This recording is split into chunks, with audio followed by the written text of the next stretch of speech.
بسم اللہ الرحمن الرحیم بسم اللہ الرحمن الرحیم الحمد للہ رب العالمین والصلاة والسلام علی رسولہ محمد وآلہ واصحابہ اجمعین اما بعد۔ اللہ کے فضل و کرم سے آج اصول حدیث پر مشتمل کتاب نزہۃ النظر شرح نخبۃ الفکر کے درس کا باقاعدہ آغاز کیا جاتا ہے۔ اللہ تبارک و تعالیٰ سے دعا ہے کہ اللہ تبارک و تعالیٰ اس کی تکمیل کی توفیق عطا فرمائے۔ یہ اصول حدیث میں حافظ ابن حجر کی مشہور کتاب نزہۃ النظر شرح نخبۃ الفکر ہے۔ کتاب شروع کرنے سے پہلے 3 ضروری مبادیات کے بارے میں جاننا ضروری ہے۔ سب سے پہلے مصنف حافظ ابن حجر کا تعارف کرائیں گے، اس کے بعد کتاب شرح نخبۃ الفکر کا تعارف اور خصوصیات ذکر کریں گے۔ تیسرے مرحلے میں فن اصول حدیث کا تعارف اور تاریخ ذکر کریں گے۔ پہلے مرحلے میں مصنف کے حالات پر بحث ہوگی۔ یہ کتاب حافظ ابن حجر رحمہ اللہ کی کتاب ہے۔ حافظ ابن حجر کی پہلی کتاب ہے جو آپ لوگ پڑھ رہے ہیں۔ حافظ ابن حجر کا نام آپ نے بار بار سنا ہوگا۔ ایک ایسے عالم جس کے بارے میں آپ نے طالب علمی کی زندگی میں ہر مرحلے میں سنا ہے، اور آپ ان کی ایک بھی کتاب نہ پڑھے تو یہ اچھی بات نہیں۔ اب آپ کو ان کی کتاب پڑھنے کا موقع مل رہا ہے تو یہ آپ کے لیے ایک اچھا موقع ہے۔ حافظ ابن حجر رحمہ اللہ بہت بڑے اور منفرد عالم ہیں۔ خاص طور پر انہوں نے علم حدیث میں جو کارہائے نمایاں انجام دیے ہیں وہ ناقابل فراموش ہے۔ انشاءاللہ یہ آگے آپ کو معلوم ہو جائے گا۔ دوسرے مرحلے میں اس کتاب نزہۃ النظر کے بارے میں بحث ہوگی کہ یہ کتاب کس مقصد کے لیے لکھی گئی ہے، مصنف نے اس میں کون سی ترتیب پیش نظر رکھی ہے۔ ہم جب اصول حدیث کی تاریخ ذکر کریں گے اور بتائیں گے کہ کس کس مرحلے میں کون کون سی کتاب اصول حدیث پر لکھی گئی ہے، اور آخر میں حافظ ابن حجر رحمہ اللہ نے یہ کتاب لکھی، تو آپ حضرات کو معلوم ہو جائے گا کہ کس مقصد کے پیش نظر یہ کتاب لکھی گئی ہے۔ تیسرے مرحلے میں ہم اصول حدیث کا تعارف اور تاریخ ذکر کریں گے۔ ہر فن کی تاریخ ہوتی ہے۔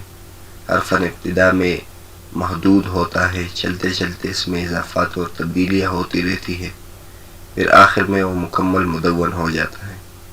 اس فن کی جو تاریخ ہے وہ ہم بعد میں ذکر کریں گے، اس لیے کہ اس کتاب کے مقدمے میں مصنف حافظ ابن حجر رحمہ اللہ نے خود مختصراً ذکر کیا ہے۔ حافظ ابن حجر رحمہ اللہ کے حالات۔ حافظ ابن حجر رحمہ اللہ کے حالات پر بہت زیادہ تفصیل کے ساتھ مستقل کتابیں لکھی گئی ہیں۔ ان سب میں زیادہ تفصیلی اور بہترین کتاب الجواہر والدرر فی ترجمۃ شیخ الاسلام ابن حجر، یہ حافظ ابن حجر کے شاگرد علامہ سخاوی نے لکھی ہے۔ یہ اب 3 جلدوں میں چھپ گئی ہے۔ علامہ سخاوی نے حافظ ابن حجر رحمہ اللہ کے تمام حالات تفصیل کے ساتھ لکھے ہیں، جو بہت علمی فوائد پر مشتمل ہیں۔ حافظ ابن حجر رحمہ اللہ ویسے تو تمام علوم میں ماہر تھے، لیکن سب سے زیادہ ان کو علم حدیث اور جرح و تعدیل میں مہارت حاصل تھی، اور یہی ان کی پہچان تھی۔ ساری زندگی اس میں صرف کی۔ علم حدیث کے کسی بھی پہلو پر آپ کام کریں گے تو حافظ ابن حجر رحمہ اللہ آپ کو اپنے سامنے کھڑے نظر آئیں گے۔ حافظ ابن حجر رحمہ اللہ کے بہت زیادہ شاگرد تھے اور بہت سارے لوگوں نے ان سے استفادہ کیا تھا، لیکن علم حدیث میں حافظ ابن حجر کا حقیقی وارث علامہ سخاوی رحمۃ اللہ علیہ ہیں۔ آج کل کے جدید دور میں ایک ایک عالم کے حالات پر مستقل کتابیں کئی جلدوں میں لکھی جا رہی ہیں۔ پہلے زمانے میں کسی کے حالات لکھنے کے لیے چند صفحے لکھنے کا رواج تھا، لیکن علامہ سخاوی رحمۃ اللہ علیہ نے اس کتاب میں حافظ ابن حجر رحمۃ اللہ علیہ کے حالات کے لیے جو خطہ بنایا ہے، دیکھ کر آدمی حیران ہو جاتا ہے۔ بلکہ بعض مرتبہ ایک شخص کے حالات پر کئی کتابیں آپ کو مل سکتی ہیں۔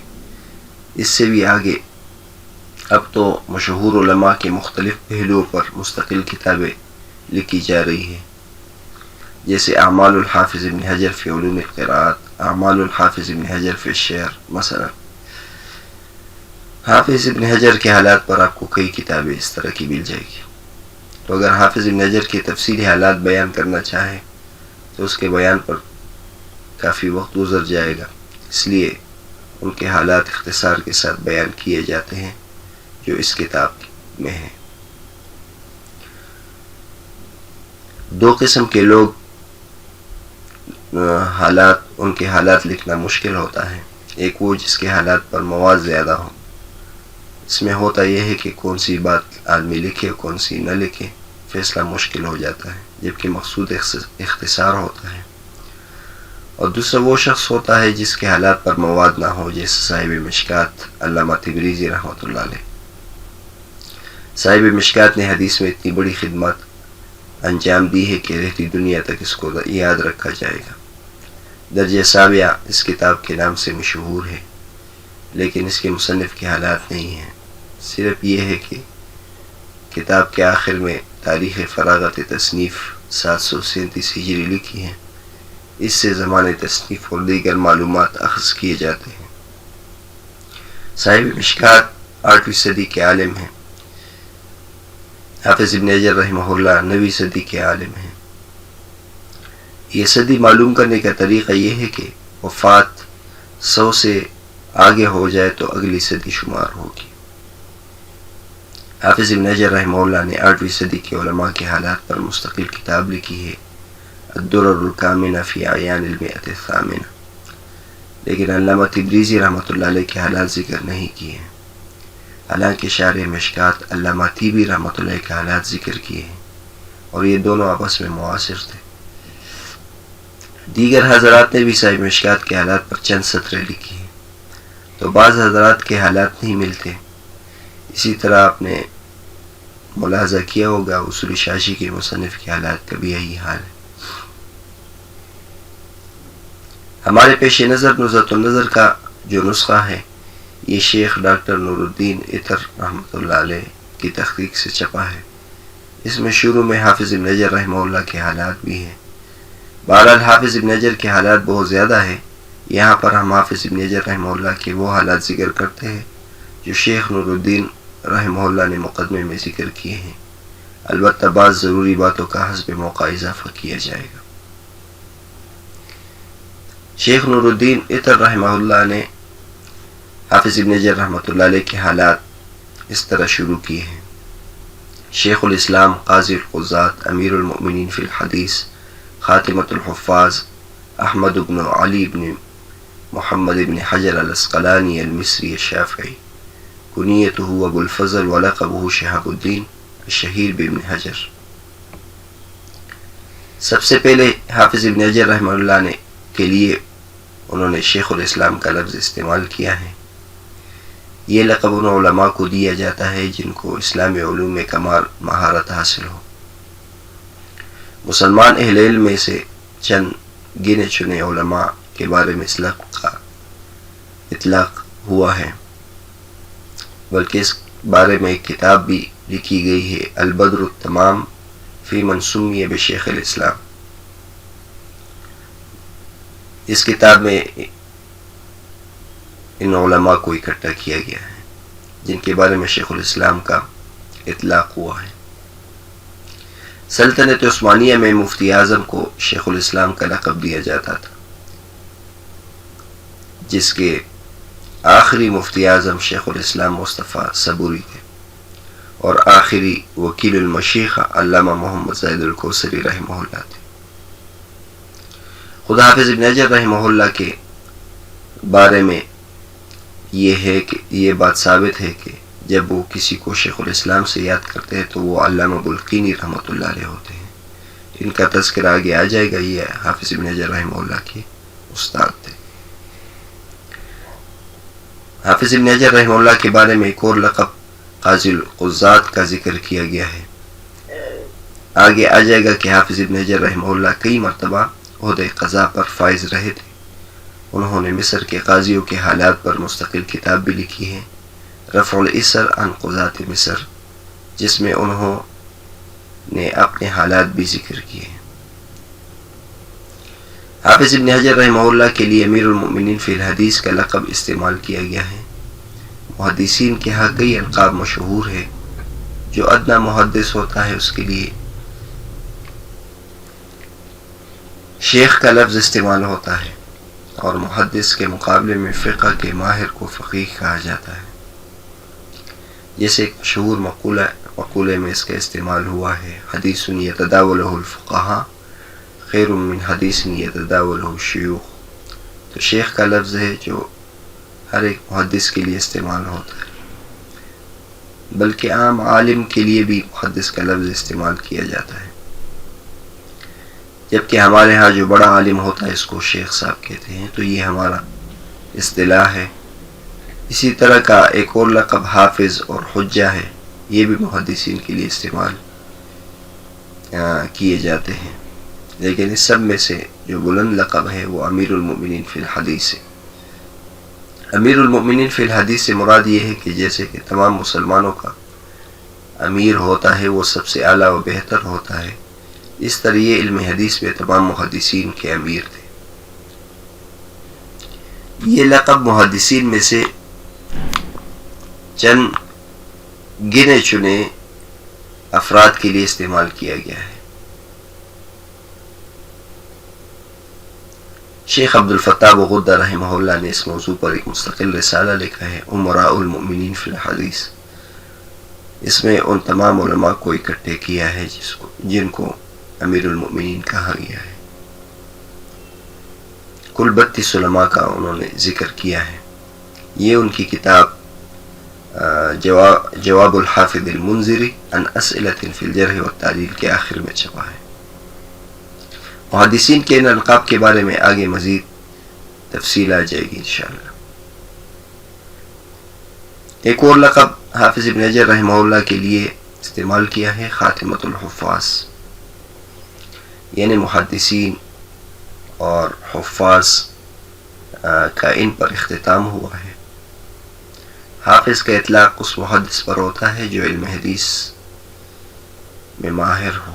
اس کے ساتھ یہ بات ذہن میں رکھنی چاہیے کہ حدیث کی مقررہ مقدار حفظ کرنے کی قید جو عام طور پر ذکر کی جاتی ہے یہ ضروری نہیں. انشاءاللہ اس کے بارے میں تفصیل آ جائے گی. حفاظ حدیث کے بارے میں علامہ ذاہبی رحمۃ اللہ علیہ نے مستقل کتاب لکھی ہے تذکرۃ الحفاظ، جس میں انہوں نے اپنے زمانے تک کے حفاظ حدیث کا ذکر کیا ہے. اس کے بعد دیگر علماء نے اس کے ذیول لکھے ہیں جس میں بعد کے زمانے کے حفاظ حدیث کا بھی ذکر آیا ہے. بہرحال یہاں حافظ ابن حجر رحمہ اللہ کے لیے خاتمۃ الحفاظ کا لفظ استعمال کیا گیا ہے. تو اس کا مطلب یہ نہیں ہے کہ ان کے بعد کوئی حافظ حدیث نہیں آیا، بلکہ یہ مبالغتاً کہا گیا ہے، ورنہ ان کے بعد بھی کئی حفاظ حدیث آئے.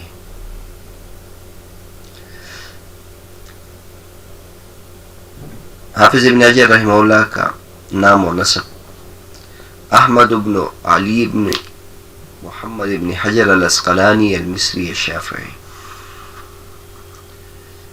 تو اپنا نام احمد، والد کا نام علی، دادا کا نام محمد، اور پھر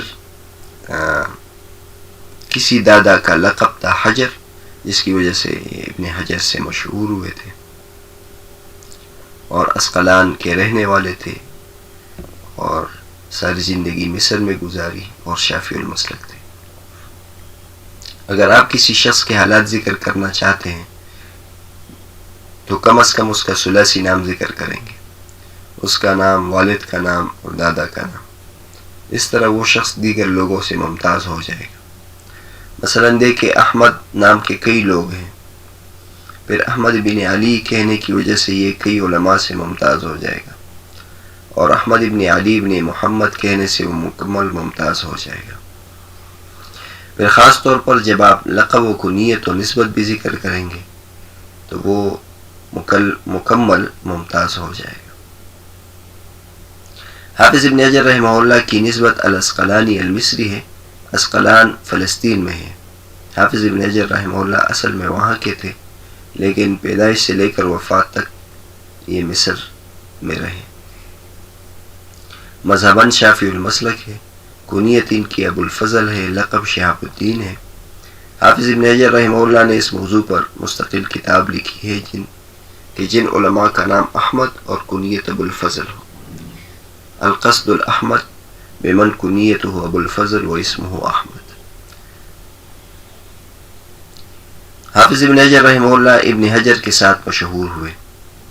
نور الدین عطر صاحب نے اس کے بارے میں لکھا ہے کہ اس کی وجہ کیا تھی۔ ابن حجر لقب لبعض آبائه وقيل نسبة إلى آل الحجر وهم قوم يسكنون الجنوب من بلاد الجريد وأرضهم قابس، قال بذلك ابن العماد الحنبلي في شذرات الذهب، وقد تابع ابن الحماد في هذه النسبة إلى الحجر أبا المحاسن ابن تغري بردي، وعدها السخاوي من جملة أوهامه فتعقبه في ترجمته في ضوء اللامع۔ ابن حجر کے ساتھ مشہور ہونے کی دو وجوہات ذکر کیے گئے ہیں۔ ایک وجہ تو یہ ہے کہ ان کے آباء و اجداد میں ایک شخص گزرے ہے اور اس کا لقب حجر تھا، تو اس کی اولاد میں ابن حجر کے نام کا یہ سلسلہ چلا، ہر ایک کو ابن حجر کہا جاتا۔ حالانکہ وہ حجر کا براہ راست بیٹا نہیں ہوتا تھا، تو کبھی نسبت ابن کے ساتھ دادا کی طرف بھی ہوتی ہے، جیسے انسان کو ابن آدم کہا جاتا ہے۔ دوسری وجہ بعض حضرات نے یہ ذکر کی کہ یہ آل الحجر قبیلے کی طرف منسوب ہے جو جنوب کی طرف قابس میں رہتے ہیں۔ یہ بات علامہ ابن الحنبلی رحمۃ اللہ علیہ نے شذرات الذہب میں ذکر کی ہے۔ اس کتاب کا پورا نام شذرات الذہب فی اخبار من ذہب ہے۔ اس کی مصنف کی وفات 1089 ہے۔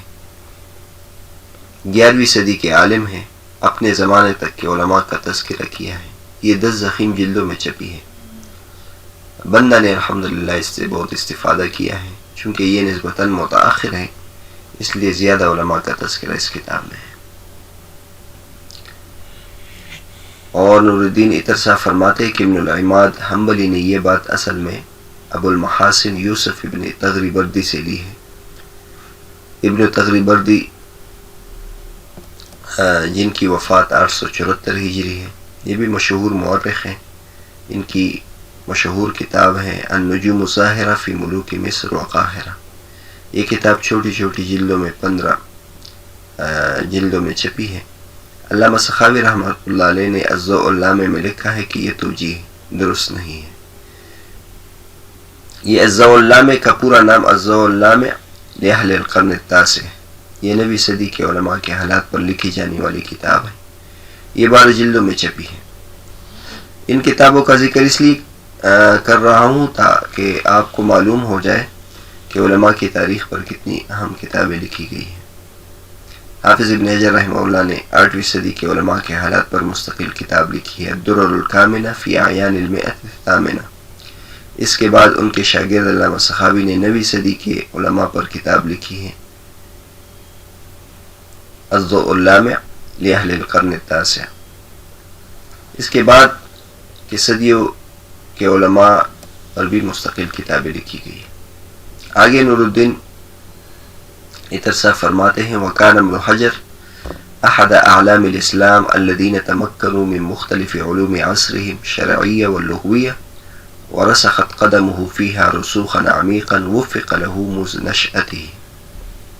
حافظ ابن حجر عالم اسلام کے مشہور علماء میں سے جن کو تمام علوم اسلامیہ میں قدرت حاصل تھی اور ابتدائی زمانے علمی سے ان کو رسوخ علمی حاصل تھا۔